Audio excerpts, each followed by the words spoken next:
Welcome to the Energy OS.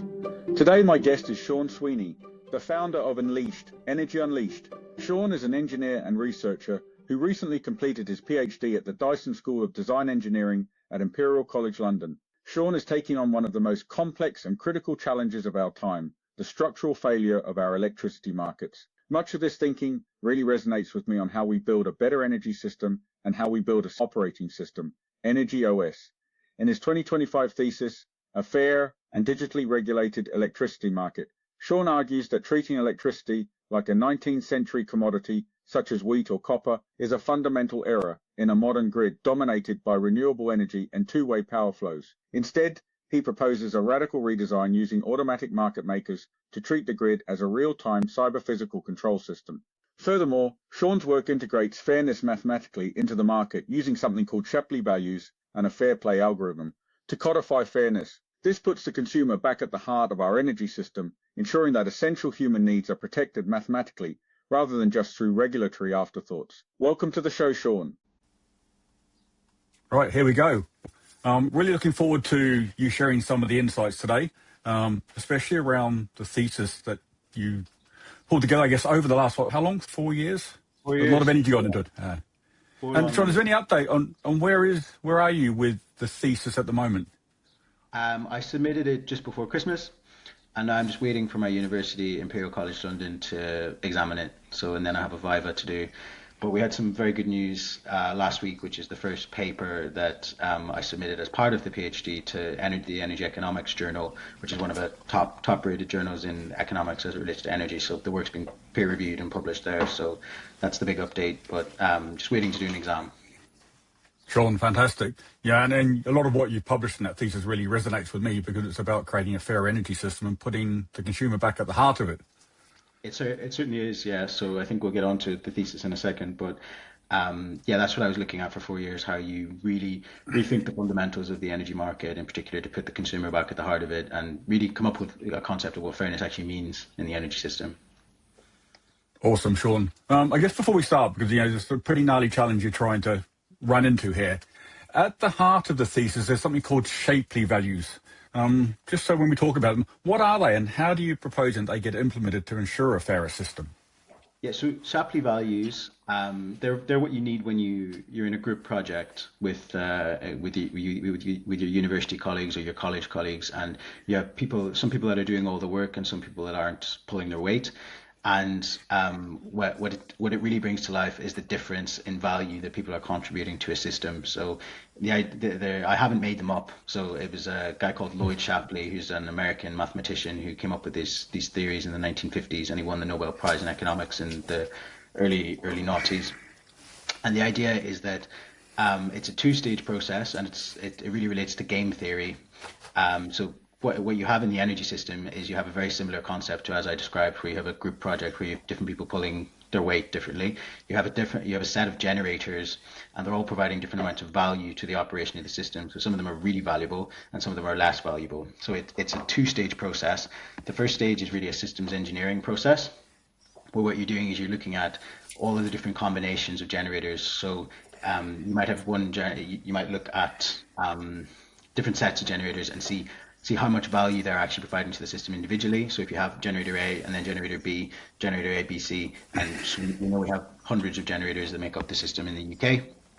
So what you're doing in the first stage is you're looking at how much of the system can they operate by themselves if they were tasked to do it, right up until you form the grand coalition of all the generators who can operate the system. So in the terms of power systems, what system value actually means is can they serve demand at its simplest core. So what I did in the first stage is a systems engineering process where I was looking at the different combinations of generators. Can they serve demand by themselves, and how much of it can they serve? And then the second stage is a statistical stage, where what you do is you look at the different permutations of the combinations. So you add in each generator in a particular order, and that gives you the marginal value that each generator provides for a specific order of permutations.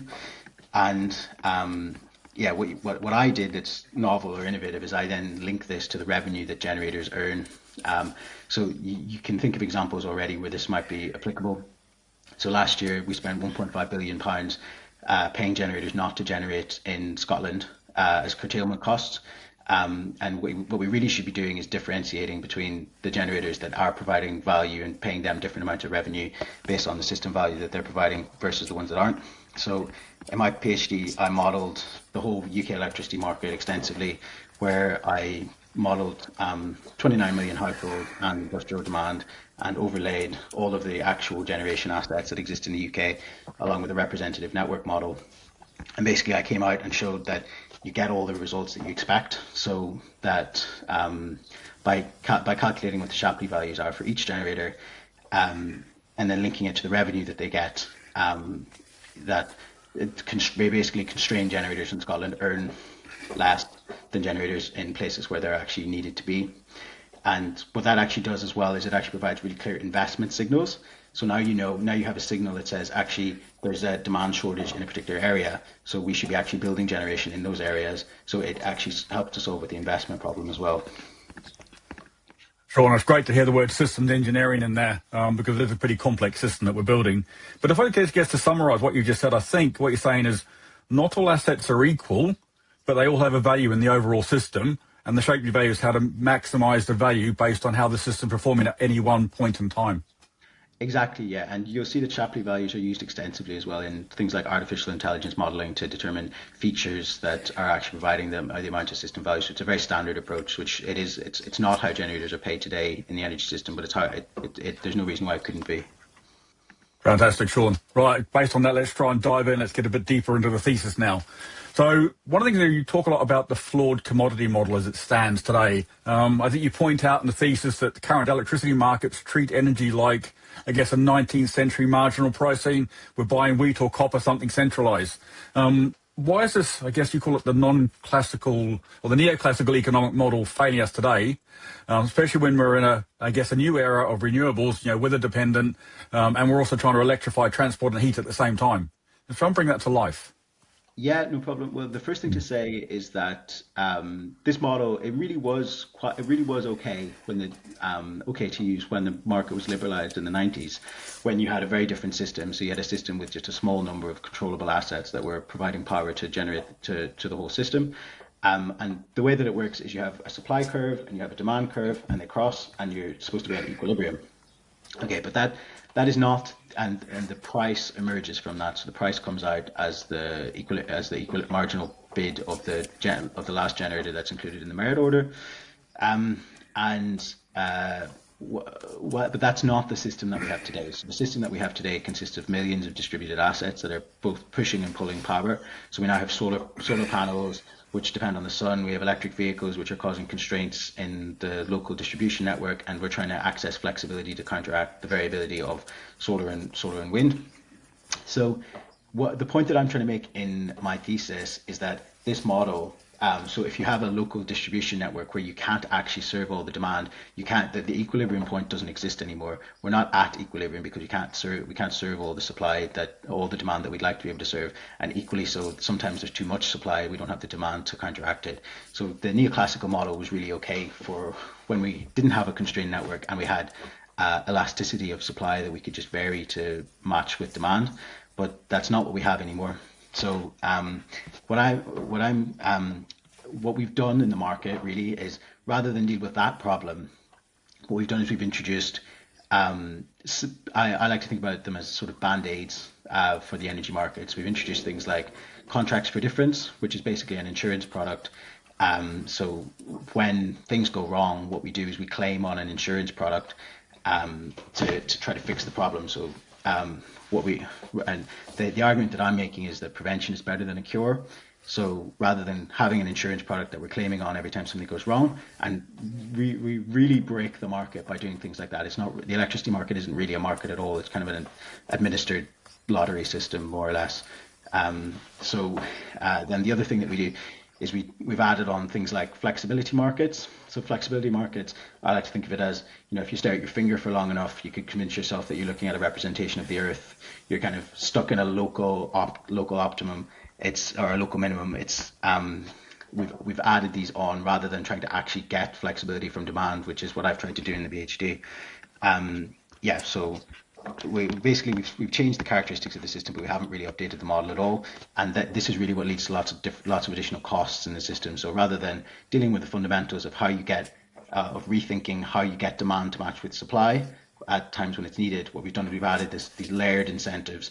So the UK electricity market today, I think in my thesis I counted that it actually consists of about 12 different electricity markets. So it's the wholesale market, retail market, balancing market, contracts for difference, the capacity market, flexibility market, smart meter aggregation markets, capacity markets.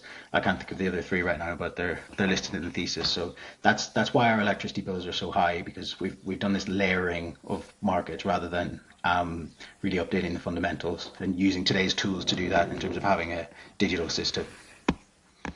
Yeah, and Shaun, I guess, for me, you look at, we've got a system that was built around centralized generation. As part of our net zero journey, we're moving away from centralized generation. We have hundreds of wholesale suppliers and millions of potentially distributed assets coming into our system.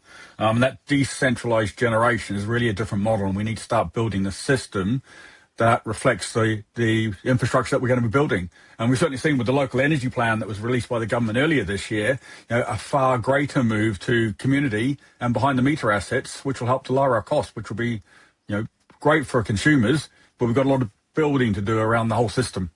Yeah, so I think those are really positive changes, and so the things that GB Energy are doing, I think, are really positive, and I think the things that the Clean Power Super Mission is doing with heat, that the UK Research and Innovation are running to try to get to Clean Power 2030 are really positive in terms of recognizing that the value of flexibility really exists in communities. But as you say, we've got a lot of work to do in terms of updating the actual system infrastructure and the operating system of the energy market, which is the wider system, which is what we really need to be doing.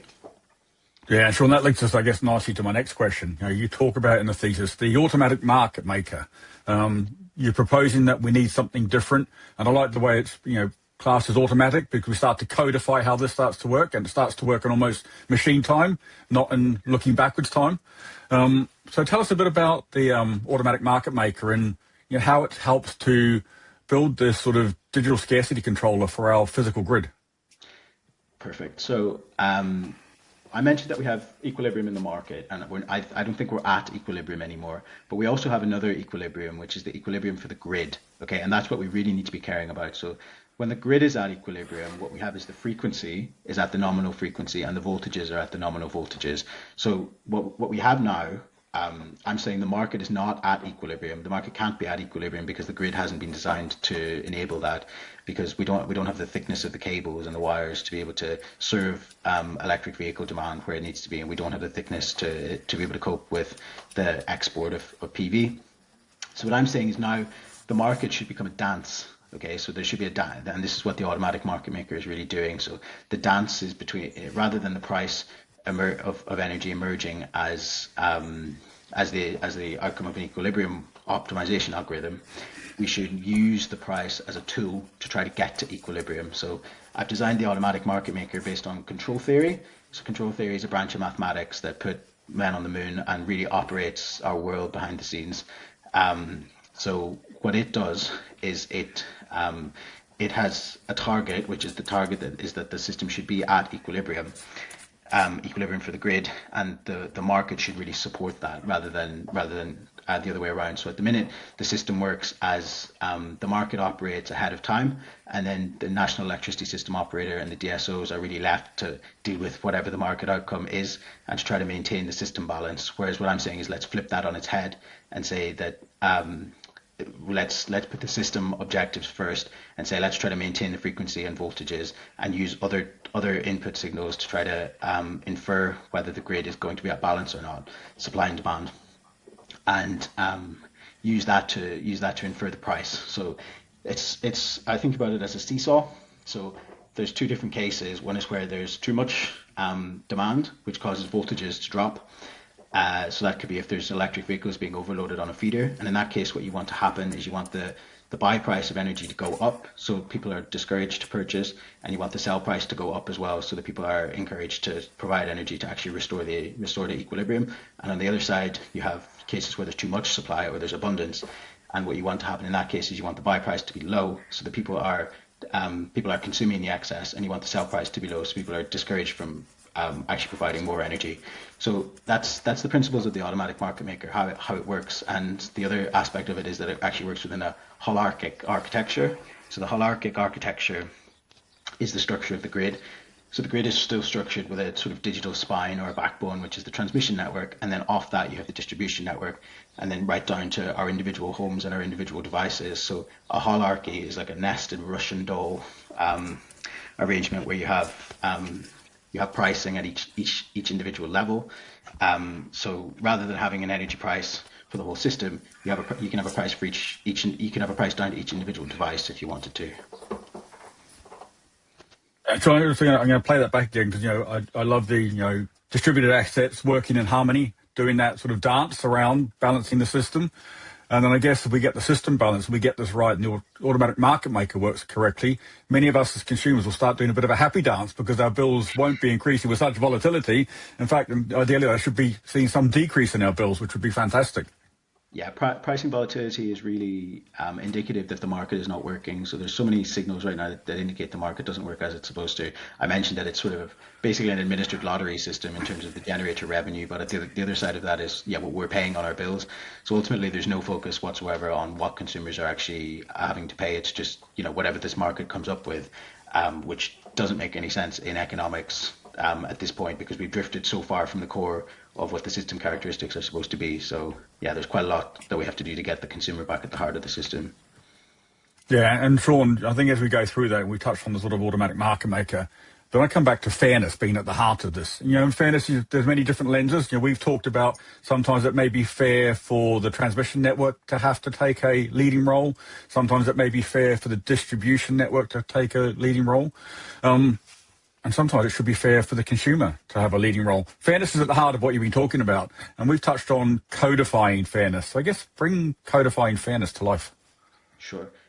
Yeah, so I think you'll notice this in other sectors, right? So we've gone through this over the years as product management, agile development has come to the fore. You've seen that customers have been really put at the heart of other industries in like the tech industry, but that hasn't really happened in the energy industry.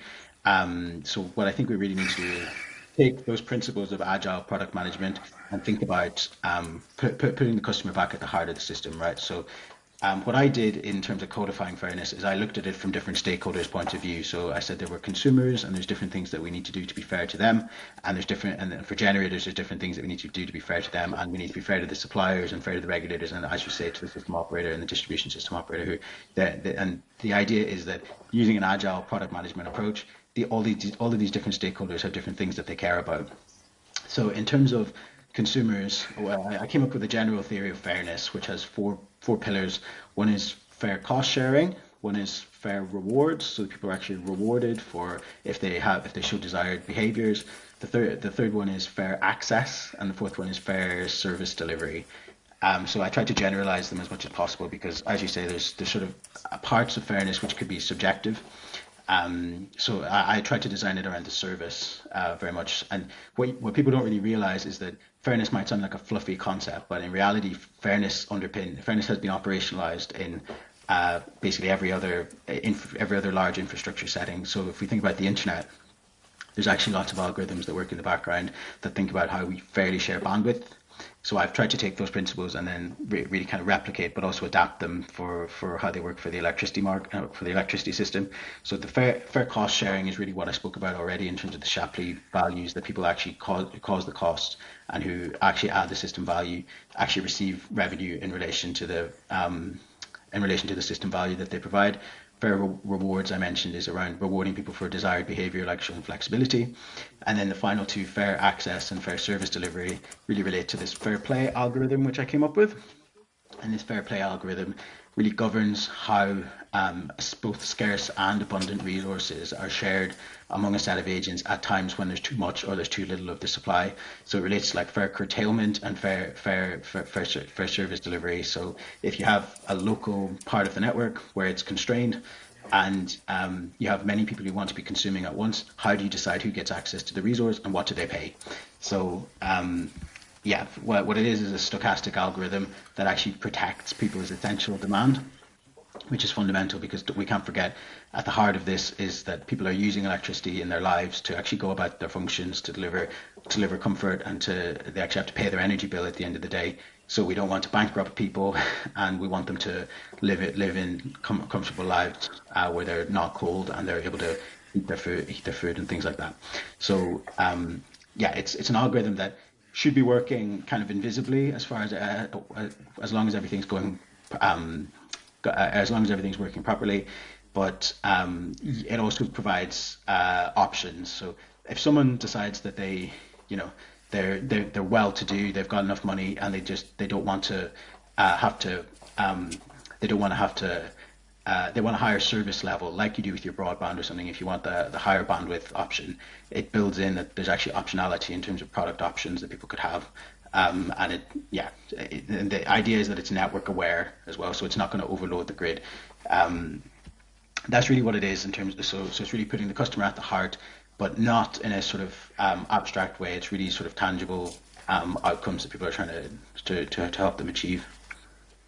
And Shaun, I love having those 4 pillars because I guess if we codify them, we can start to provide, a significant degree of transparency to consumers of, what's building up those energy prices because we have those 4 fundamental pillars. That's great to see. Transparency, we don't talk about enough. We look at our bill at the moment and it's one number, but there's an awful lot of elements that go into making up that bill today, and only about 40 to 50% of it, I think, is actually energy cost. There's policy costs, there's running a network cost. There's a lot that goes into building up that pricing for consumers that we don't get transparency of. Exactly. Transparency, auditability, explainability. I've really tried to design the market around that. And Shaun, you've touched on a number of other things. We start to get into the physics of our energy system. You've talked about frequency, we talked about voltage, curtailment and constraints. Bring to life some of those laws of physics that we've got to think about. And when we've got an event-driven clearing mechanism, we've got to try and balance the electron flow and the money flow. And behind that, there's a lot of laws of physics that are pretty complex in that overall system. Bring some of that to life for our listeners. Yep. So my background is I've got a bachelor's degree in electrical and electronic engineering, and I've got a master's degree in energy systems engineering. So this is the stuff that I learned about. I did when I went to uni the first time. I did circuit analysis, blah blah blah. So I very much learned the lesson early on that you can't pay an electron to flow against voltage. So while that's not an explicit rule that's been designed into our energy market today, you can have situations where physical flows that are just not possible are actually financially rewarded. We see a lot of that that's where curtailment comes from, because we're paying generators to provide energy which actually can't be physically delivered because the thickness of the cable can't carry it from Scotland to London. And that's cost us on our energy bills directly. Every energy bill in the UK has had to pay that over the last year, and it's still going on. It's a problem that's not been solved. So what I've tried to do is I've tried to take those physical laws like Kirchhoff's voltage law, Kirchhoff's current law, Ohm's law, and really design them into the market. Not in a very complicated modeling way, but just to take account of the basics to say that we need to be completely network aware in how we generate this dance that we're doing between the market equilibrium and trying to chase the grid equilibrium. So there's different network layouts that you can have. You can have mesh layouts in the grid where several wires connect together. You can have radial layouts, which is how a lot of the distribution network is done. And what you're really doing is trying to rely on, so we've had a revolution in communications in the Internet of Things. So we have these smart devices that are actually providing data from lots of different sources. So what I'm doing is I'm taking all of these different measurements from different types of devices, and I'm using them as to tell me the state of the system, and from which I'm kind of inferring, okay, there's too much voltage, the voltage is too high in one location, the voltage is too low in another location. How can we use the price to actually try to operate the system in a better way? Yeah, and Shaun, you touched on it, and I think you've mentioned it twice so far. We talk about curtailment, and the worst thing is we're paying to turn off wind farms because of the laws of physics, and we're also paying to buy the energy somewhere else as well that we going to need into the system, which doesn't feel very fair for consumers. It's you don't want to think about it too much, or you might cry. Yeah. Sometimes I cry about it. So this is really, it comes down to in the past, I think it's a communication failure, to be honest. So we have In the past, what we had is we had the power systems engineers who were very much thinking the grid is their turf, and the economists who very much think the market is their turf, and they never really had to talk to each other before. Whereas now, due to the system characteristics which have changed, what we really need is these people to talk to each other a lot. So that's what happened in the REMA process. It was impossible to agree because the economists were speaking one language and the power systems engineers were speaking another language, and they just couldn't agree on anything. And then you end up with these situations where it's the consumer who loses. Consumer losers, we're all losing, I think, Shaun. I think we certainly feel that every month, certainly at the moment, given the current volatility. It's really great to see. We've been through sort of the physics of the system. We've touched around how the market has been built in the past and what we think we need in the future. Fairness being at the heart of it. Touched a lot around transparency. All that's part of that systems thinking, and it is a complex system. If we get all that right, and we start to be able to use the infrastructure and assets as they've been designed and built, especially on our net zero journey, does that start to deliver almost zero waste of energy? Bring that to life for us. You touched on that in the thesis. Yeah, exactly. So waste, there's a tremendous amount of waste in the electricity system at the moment. I'll go into what I consider the definition of waste to be at the moment, but the idea is that there's resources that we could be making use of. Okay, so the resource is the energy that's being generated. And whether we make use of it or not is whether it's consumed or whether it's curtailed. I think there's two elements to that. The first is actually signaling the case when there is excess supply that could be made use of. So that people know that there's a risk of curtailment at a particular point in time. What you need that signal to be made really transparent and really available to the end users. I would make it available to all end users so that they know when the occasions happen. And so the first signal is making the supply aware, and the second signal is making the demand aware that there's actually a case that they could be making use of this excess power. So as I consider the definition of waste, so if we go back to the equilibrium, where supply and demand cross, that equilibrium point, actually the definition of that is that the market is efficient. And efficiency means that there's no more supply or no more demand which could be made use of given the circumstances. So if we have a grid that is constrained, then even if there is, say, excess wind in Scotland that can't physically be made use of, that still shouldn't be considered waste once we've taken those two action points where we've made the signals really transparent to say there is excess supply, and then we've let demand know now is a good time to consume. If no one wants the demand, no one wants the supply, that should still be considered efficient because it's not a useful resource. So yeah, I think we can, by adapting the signals to actually be really transparent and be really network aware, we can really drastically improve the economic efficiency and reduce the waste that's in the system. Yeah, Shaun, that's really important. Zero waste takes you back to the Zero Marginal Cost Society, a book by Jeremy Rifkin. One of the points I love in there, which is when the sun shines and the wind blows, we either use it or lose it. And I think that's a really important principle that we sort of lose sight on at the moment. And that's why I think some of the market you've been talking about starts to really optimize how we use it, store it, and retain the value of it rather than just letting it go. Exactly, yeah. And we can't fix everything today, and we can't fix everything tomorrow. But if we actually start to make those signals really transparent and available to developers, then the developers are, and we link that to the economics of, say, batteries and things like that, or demand centers. That so that the people have ideas, like they say you can co-locate a data center with where the wind is to make better use of the supply. But sure you can, but you need the economics of that to make sense as well. So under my model, that's what you do. You make the signals really transparent, and then you just leave it to the market to actually resolve the problems. Yeah, Shaun, thanks. And it's going to take me on to, I guess, the next question, which is going to touch on, I guess, moving away from the current system, which is a lot driven around sort of batch auctions. We talk a lot around we've seen it this year, the CFDs, contracts for differences, signed with wind farms, which are 10-year plus deals where they've got fixed price and they've got some degree of certainty. Doesn't feel as though that's always in the consumer interest. Given we're moving to that sort of zero waste, almost real-time system settlement, what do you think is going to happen when we sort of move away from this sort of half-hourly settlement to almost getting closer to near real time? I've got a view that I think 5-minute settlement is probably the lowest denominator that the system could probably go to today.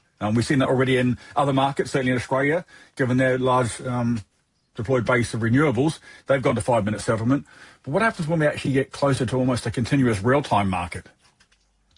So I worked in the Internet of Things for years, just before I went into the PhD, and I guess what I see is that I saw, a revolution in moving from synchronous communication styles to asynchronous communication, where rather than updates happening on the basis of a clock, where an update happens every 5 minutes or every 30 minutes, it actually happens on an event basis. So when the sun doesn't move, the sun doesn't update how much it's shining every 5 minutes or every 30 seconds, it updates continuously. And the same thing for when people plug in their cars. They're doing that kind of on an event basis. So the My Market is designed around decentralized communication protocols rather than a centralized batch auction where we're solving an optimization problem every 5 minutes, every 10 minutes, every 15 minutes. What I'm actually saying is we're looking at it, and we're when something updates, then we take an action. Okay, so it's an event-based communication protocol rather than being synchronous as such. So that's quite a scary thing for the incumbents in the market because that's not at the minute the way things work. Is there's gate closures in the market, and then we move from the wholesale market to the balancing market, and there's these discontinuities. So the wholesale market doesn't actually have a view of the physics at all. The pressure is really on the balancing market now to actually cope with these wholesale market outcomes, which aren't deliverable in reality. And then the distribution system is where we're going to start to see all the next set of problems, because the balancing market doesn't consider the distribution market. So what we start to see is the distribution system are now adding their own markets for flexibility to try to counteract problems the balancing market could be causing. And so what I'm doing is I'm saying, actually no, just wait.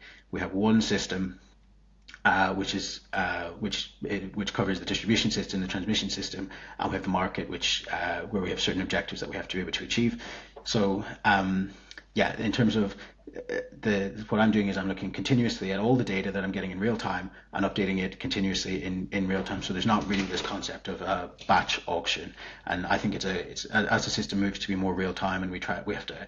And I also think it relates to how you have good user experience, because at the end of the day, what we're trying to do is there are consumers that we're trying to get to be flexible in their demand to counteract the variability, and that actually goes into their real life. So if you want to charge your electric car, you might have some flexibility in when the car actually starts charging, but what you don't want to be doing is you don't want to have to plug your car in and then wait for 10 minutes to see whether the car is going to actually if it gets a slot to charge or not. What you want to do is plug it in, and then the market will come back to you and tell you, yes, the car will be charging between 2 a.m. and 4 a.m. So if there's not enough energy at all, you don't want to have to wait and then have to go have your dinner and then come back and see actually there's some issue. So that's really how I've designed the market. It's an event-based, decentralized communication protocol, which I've called a value-native protocol. So it's very different. And so that almost takes us to, a smart grid is almost a real-time grid orchestrated and almost real-time as a smart system. Exactly, yes. So there's been a lot of work done on this in academia in terms of transactive energy markets and transactive energy systems, but not so much in terms of what I'm doing. In particular, I think the real innovation is the automatic market maker that actually enables you to use price as a signal to drive behavior rather than assuming the price is going to be something which comes out of the system. So that's where I think the real innovation lies. So a lot to digest there, but I think it's a real insight into what the future energy system needs to look like. If we could get all the ducks in a row and herd all the sheep and coordinate all the actors that we've got, if the policymaker gave us a green light, said, let's go and implement this digital blueprint for a future smart energy system, what do you think that would look like, and how much of an impact would it have on the consumer's bill? So the big change overnight would be that we would stop thinking about electricity as being a commodity, and we'd start to think about it as being a service. So that's really in line with the causation principles. So you don't just cause. So our energy bills today, if they're not on a time of use, they just give you a total amount of energy units that you've consumed in terms of magnitude.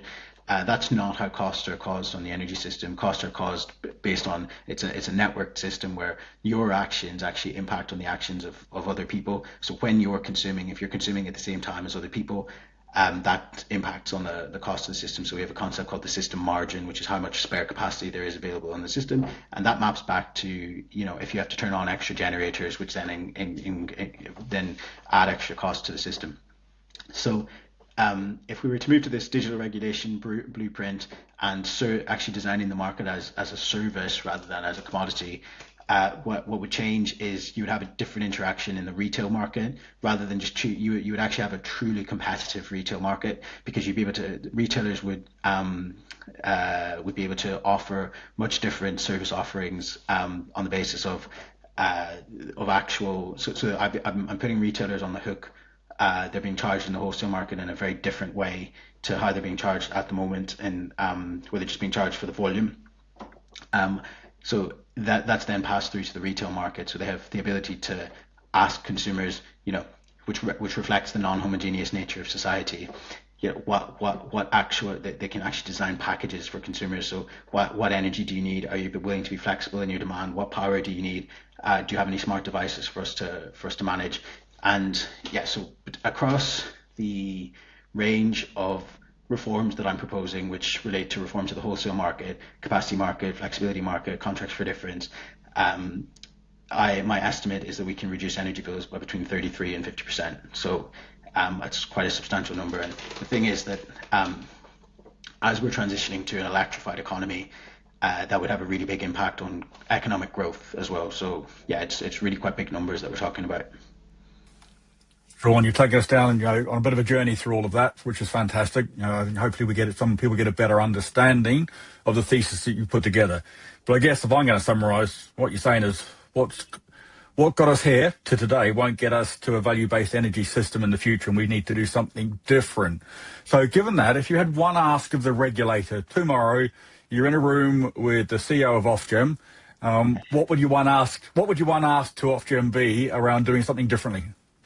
I hear there's a gap at the CEO of Ofgem, so they could ask them to give me a job would be my first ask. So the first ask would be to reopen REMA. So basically, given that we're on this I think about it as we're on quicksand in the wholesale market. So we've gone wrong at the very, very first step in how we come up with the pricing of electricity.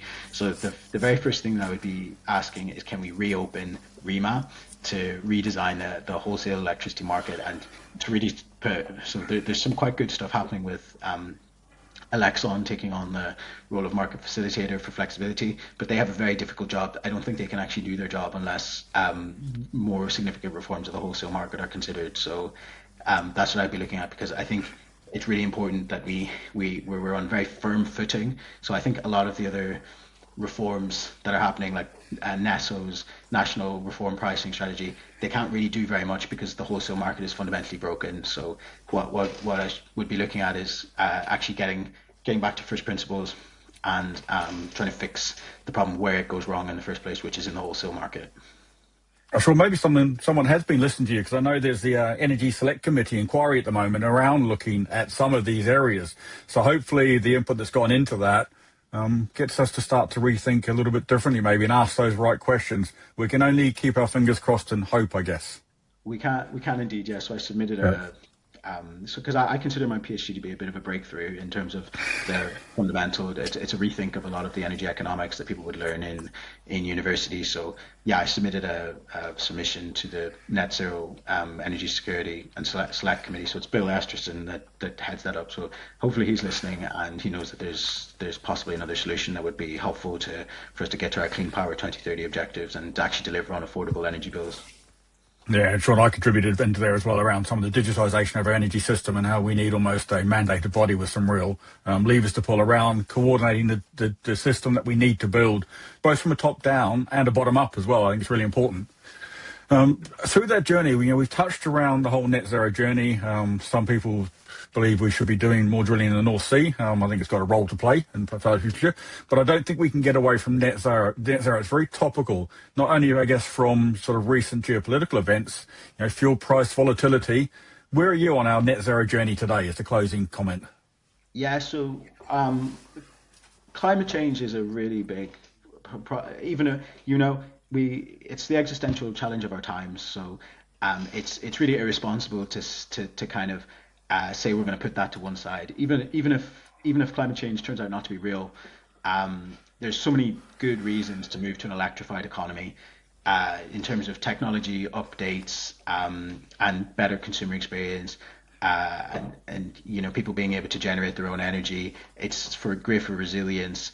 I think it should be great for energy affordability is the thing. It should actually do that. But unfortunately, I think the way that we've approached net zero has been really we've taken a political objective to begin with, and then we've translated that into an economic objective. And basically, what we've ended up with, when I mentioned the 12 electricity markets that we have, a lot of them can be in conflict with each other at the same time. So all they're really doing, I disagree with a lot of the environmental and social governance objective goals, how they've been approached, carbon markets. What they're really doing is they're adding cost onto the system. So I think that since what we're trying to do as part of our net zero journey is trying to electrify demand and transportation through electric vehicles and heat pumps, what we really should be doing is we should be focusing almost with a focused lens is to actually try to drive the cost of electricity down to be as cheap as it absolutely possibly can be, because we need the running costs for those technologies to be as cheap as possible so that they're attractive to people, so they actually buy them, and we can stop subsidizing things. Like we subsidize heat pumps based on which are a developed industry based on, and they're a technology that Britain came up with in the 1850s from Lord Kelvin. So I think what we need to do is we need to do some rapid delivery. It could be part of the clean superpower mission, where we're actually take a model like we did for the vaccine task force, where we say this is a national priority. Where because industries are closing across the country, that's terrible. With the geopolitical situation as it is at the moment, we can't have strategic industries closing due to the cost of electricity when it's within our control to actually reduce it. So I think what we should be doing is having an absolute zero laser focus on trying to reduce the cost of electricity so that we can actually get to net zero. And the thing is, what we're doing at the minute is we're kind of offshoring a lot of our carbon emissions. So it doesn't make sense. It's actually dishonest is how I think about it. So to actually lead the way on delivering action for climate change, what we should be doing is demonstrating how we can operate an electrified, flexible digital energy system. And I think that my reforms could be a significant part of that, along with everything else for the energy OS. Yeah, Shaun, absolutely agree. You touched on it. We are electrifying society, transportation, heat. We have to lower the cost of that, the base cost of that energy, because we're not going to use any less of it over the next decade. In fact, I'd like to think we're using more of the decarbonised energy that's becoming available to us. We're investing significantly in wind and solar. The next revolution is going to be things like vehicle to grid and behind the meter batteries and community energy infrastructure schemes, which should all result in lower bills if we get this right, but we have to go through that market reform. So, Shaun, in a little over 40 minutes, we've distilled, I guess, the last 4 years of your hard work and thesis down. So hopefully our audience gets some really useful insights from it. And massive thanks for taking the time out with us today, Shaun. Thank you, Mike. Thanks.